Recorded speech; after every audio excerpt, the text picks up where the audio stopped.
Good morning, children. Welcome to online classes of Heritage Public School. How are you?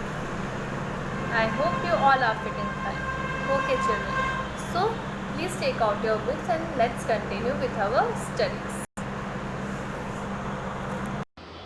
So, children, in last class we completed till company claims. का first paragraph हमने complete कर लिया था. Now, let's move on to the second paragraph. This processes however did not go unchallenged. ये processes जो हैं unchallenged नहीं था. ठीक है, जैसे कि ऐसा नहीं है कि इसके खिलाफ किसी ने लड़ाई नहीं की, इसके अगेंस्ट भी हम इंडियंस गए. जैसे कि for example when the British try to annex the small state of Kittur. जब ब्रिटिश ने ट्राई किया कि वो कितूर के छोटे छोटे स्टेट्स को क्या करे, एनेक्स कर ले, उसको अपना बना ले, तो रानी चानानमा, ठीक है, took to arms and led an anti British resistance movement. उन्होंने क्या किया, रानी चन्नामा ने क्या किया, एक एंटी ब्रिटिश रेजिस्टेंस उन्होंने किया, एक एंटी ब्रिटिश मूवमेंट उन्होंने किया कि नहीं, हम ऐसा ब्रिटिश को नहीं करने देंगे. सो वो अरेस्ट हो गई 1824 में and died in prison in 1829. But Rayanna, a poor chowkidar of Sangolli in Kittur, एक पुअर चौकीदार था सांगोली में, कितूर में. उन्होंने ये रेजिस्टेंस को कैरी ऑन किया. उनके डेथ होने के बाद भी ये रेजिस्टेंस चला. With popular support he destroyed many British camp and record. और एक अच्छे सपोर्ट के साथ उन्होंने क्या किया, बहुत सारे ब्रिटिश कैंप्स को और रिकॉर्ड्स को डिस्ट्रॉय कर दिया. He was caught and hanged by the British in 1830. लेकिन 1830 में ब्रिटिश ने उनको पकड़ लिया और उनको फांसी पे चढ़ा दिया. ठीक है, you will read more about several cases of resistance later in the book. और आप भी ये सारे केसेस रेजिस्टेंस के, जो ब्रिटिश के ख़िलाफ़ हमने रेजिस्टेंस किया था कि नहीं हम उसको ऐसा नहीं करने देते, उनका विद्रोह किया था, वो सारे केसेस हम इसी बुक में बाद में पढ़ेंगे, चैप्टर्स हैं. In the late 1830s the East India Company become worried about Russia. 1830 में क्या हुआ, जो ईस्ट इंडिया कंपनी थी, EIC थी, वो किसके लिए वरी हो गई, मतलब उसको किसकी चिंता थी, रशिया की. वो ये सोच रही थी that Russia might expand across Asia and enter India from north west. ये वो उन्होंने सोचा कि रशिया है वो अक्रॉस जो एशिया है उसमें अपना जो भी रीजन है या अपना जो भी क्या बोलते हैं किंगडम है, वो क्या कर लेगा, एक्सपेंड कर लेगा और इंडिया में एंटर कर जाएगा from the north west. Driven by this fear the British now wanted to secure their control over the north west. और इसी डर के चलते उन्होंने क्या करना चाहा, ब्रिटिश ये चाहते थे कि अब वो नॉर्थ वेस्ट जो पार्ट है इंडिया का वो कंट्रोल करे. They fought a prolonged war with Afghanistan. और उन्होंने एक बहुत लंबा वॉर जो है अफगानिस्तान के साथ लड़ा, किस 38 से 42 के बीच में. And establish indirect company rule there. और उन्होंने इनडायरेक्ट कंपनी का रूल वहाँ पर भी इस्टेब्लिश कर दिया. But the presence of Maharaja Ranjit Singh held back the company. लेकिन महाराजा रंजीत सिंह वहाँ प्रेजेंट थे और इसी वजह से कंपनी को वहाँ से दोबारा जाना पड़ा. आफ्टर हिज डेथ, उनकी डेथ के बाद 1839 में फिर 2 वॉर फाउट किए गए सिख किंगडम्स के बीच में. ठीक है, सिख किंगडम्स के साथ दो वॉर फिर से फाइट करे गए. Ultimately 1849 Punjab was annexed. और 1849 में जो पंजाब है वो भी उन्होंने खुद के अंडर ले लिया.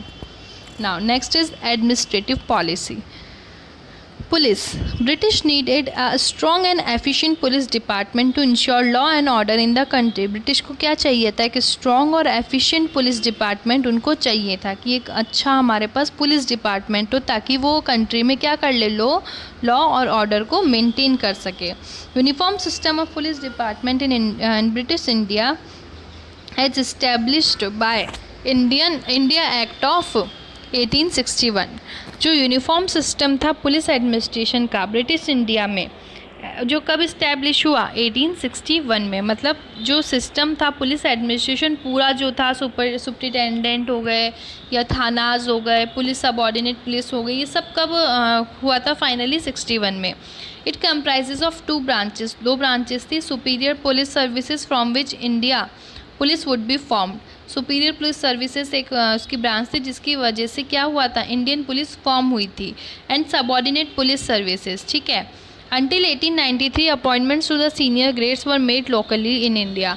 1893 तक जो सीनियर ग्रेड्स के अपॉइंटमेंट थे, जैसे कि जो बड़ी पोस्ट थी असिस्टेंट डिस्ट्रिक्ट सुपरिटेंडेंट, ये सब जो थी वो क्या थी, इंडिया में ही ये पोस्ट पे अलग अलग जो लोग हैं यहीं से अपॉइंट करे गए थे। थानास जो हैं हर डिस्ट्रिक्ट के लिए बनाए गए थे, पुलिस थाना जो हो गया, पुलिस स्टेशन जिसको आप बोलते हैं। Police succeeded in reducing major crime from the country. जो पुलिस है वो इस चीज़ में सक्सीड रही कि बहुत सारे क्राइम जो है कंट्री से ख़त्म हो गए, कम हो गए, ठीक है। लेकिन इंडिया जो है, इंडियंस जो है, ये पुलिस सिस्टम से हैप्पी नहीं थे। क्यों? क्योंकि जो पुलिस थे वो भी करप्ट थी और मोस्टली वो ब्रिटिश के फेवर में ही वर्क करती थी। Now, army. The British needed a large army to conquer more territories and to protect themselves from rivalry. British जो है उसको एक अच्छी आर्मी, लार्ज आर्मी की ज़रूरत थी ताकि वो ज़्यादा टेरिटरीज़ को अपने अंडर कर सके, अपने जीत सके वो। Armies was responsible for the defence of both British Indian army and the princely state which could also have their own armies, ठीक है। आर्मी किसके लिए रिस्पॉन्सिबल थी कि वो एक तो ब्रिटिश इंडियन एम्पायर को भी डिफेंस करेगी, उसका भी डिफेंस सिस्टम आर्मी थी। और प्रिंसली स्टेट हमने पढ़ा था बाद में डॉक्ट्राइन ऑफ लैप्स में, वो प्रिंसली स्टेट नहीं, डॉक्ट्राइन ऑफ लैप्स नहीं, हमने पढ़ा था वो उसमें, that is an section of territories वगैरह में वो लोग अपनी जो है आर्मीज़ उनको देते थे कि आप हमारी आर्मी लगाइए, हमारे हिसाब से वर्क करिए, ठीक है। ये सब हमने पढ़ा था इस चैप्टर में। तो ये इन दोनों स्टेट्स को, एक तो ब्रिटिश इंडियन एम्पायर्स को, एक प्रिंसली स्टेट को, इन दोनों को संभालने की जिम्मेदारी भी किसकी थी? आर्मी की। Indian army was an important part of the British empire. जो इंडियन आर्मी थी वो एक इम्पॉर्टेंट पार्ट थी ब्रिटिश एम्पायर फोर्स का, इंडिया में भी और अब्रॉड में भी। Particularly during the first world war and the second world war the office किसके दौरान, पर्टिकुलरली किसके दौरान इम्पॉर्टेंट पार्ट थी Indian army? First world war और second world war during the, ठीक है। The officer commanding the army of India was the commander in chief. जो officer थे जो इंडियन आर्मी को कमांड करते थे वो कमांडर इन चीफ थे। India who reported to the civilian governor general of India. India में वो किसको रिपोर्ट करते थे? गवर्नर जनरल थे जो इंडिया के। Title was use before the creation of unified British Indian army. The first holder was, जो फर्स्ट होल्डर थे वो कौन थे? मेजर जनरल स्ट्रिंगर लॉरेंस 1748 में, ठीक है। Now judiciary. The English setup a poor copy of the British judicial system as Indian judicial system. English ने क्या किया, जो EIC थी उन्होंने क्या किया उन्होंने, जो ब्रिटिश जुडिशियल सिस्टम था, मतलब जो ब्रिटिश के यहाँ पर उनका सिस्टम था, जुडिशियल सिस्टम था, लॉ थे, उनको एज इट इज़ कॉपी कर दिया as Indian judicial system. The जजेस इन प्री इंडिपेंडेंस इंडिया। जब इंडिया इंडिपेंडेंट नहीं हुआ था, मतलब इंडिया जब उनके अंडर में ही था, EIC के अंडर में ही इंडिया था, ईस्ट इंडिया कंपनी के अंडर में जब इंडिया था, तो उनके जजेस जो थे वो सिंबल थे इम्पीरियल पावर का। Hardly after 20 year of Ranjit Singh death, मतलब जब रंजीत सिंह की डेथ हो गई थी उसके 20 साल बाद ही जो पूरा कंटिनेंट है इंडिया का वो किसके हाथों में चला गया था? ईस्ट इंडिया कंपनी के हाथों में। Motto of the English was not provide justice to the local people. जो मोटो था इंग्लिश का वो ये नहीं था कि वो लोकल पीपल को जस्टिस दिलाना चाहता है, उनको कुछ न्याय दिलाना चाहते हैं, बल्कि वो क्या करना चाहते थे? Behind these efforts was to replace the existing judicial system to mold the local people according to their own desire of ruling them in the long run. वो क्या चाहते थे? उनके पीछे, इनके इस सब चीज़ों के पीछे उनका मोटिव क्या था कि वो यहाँ के जो जुडिशियल सिस्टम है इंडिया का उसको हटा सके और अपनी जो लॉ है वो यहाँ पर बना सके, ताकि वो लोगों पे उस हिसाब से रूल कर पाएँ जिस हिसाब से वो चाहते हैं, ठीक है।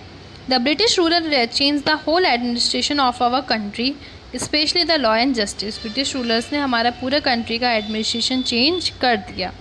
However even after Indians were appointed as जजेस, इंडियंस को ही जज अपॉइंट करा गया, एनी कॉन्टैक्ट बिटवीन जजेस and the common people was discouraged. कोई भी कॉन्टैक्ट वो जज के बीच में और लोकल पीपल के बीच में होने ही नहीं देते थे। Warren Hasting and Lord Cornwallis give proper shape to our judicial setup. They setup district court and criminal court. जो वॉरेन हेस्टिंग थे और लॉर्ड कॉर्नवालिस थे, उन्होंने प्रॉपर जुडिशियल सेटअप यहाँ पर सेट किया। उन्होंने डिस्ट्रिक्ट कोर्ट और क्रिमिनल कोर्ट यहाँ पर सेट किए। दीवानी अदालत और फौजदारी अदालत के नाम से वो जाने जाते थे। Law of commission was appointed to codify Indian laws. जो लॉ ऑफ कमीशन है उनको अपॉइंट भी किया गया ताकि इंडियन लॉज को वो चेंज कर सके। It compiled the Indian penal code and establish the principle of rule of law. The British came to India as a trader and soon they become conquerors. British जो है traders की तरह आए थे, लेकिन उन्होंने टेरिटरी ही पूरी इंडिया की हासिल कर ली। मिडिल 19th सेंचुरी में British were the supreme power in India. British क्या थी? सुप्रीम पावर थी इंडिया की। As large part of the century country was under direct rule. जो लार्ज पार्ट था कंट्री का वो उनके डायरेक्ट रूल के अंदर था। Soon Indian turn into a British colony. और जल्दी ही इंडिया क्या है? ब्रिटिश कॉलोनी में बदल गई। तो हमने इस चैप्टर में पढ़ा कितने कितने बैटल्स उन्होंने फ़ाइट किए, कितनी कितनी चीज़ें उन्होंने गलत की ब्रिटिश सरकार ने। उसके बाद इंडिया में वो अपना रूल जमा पाए। From trade to territory. वो आए तो यहाँ पर ट्रेड करने थे, लेकिन उन्होंने आखिरकार क्या कर लिया? हमारे पूरे इंडिया को अपने अंडर कर लिया। So today we completed this chapter. You have to find out the new type questions in book only. We cross check it tomorrow. So we will meet in the next class.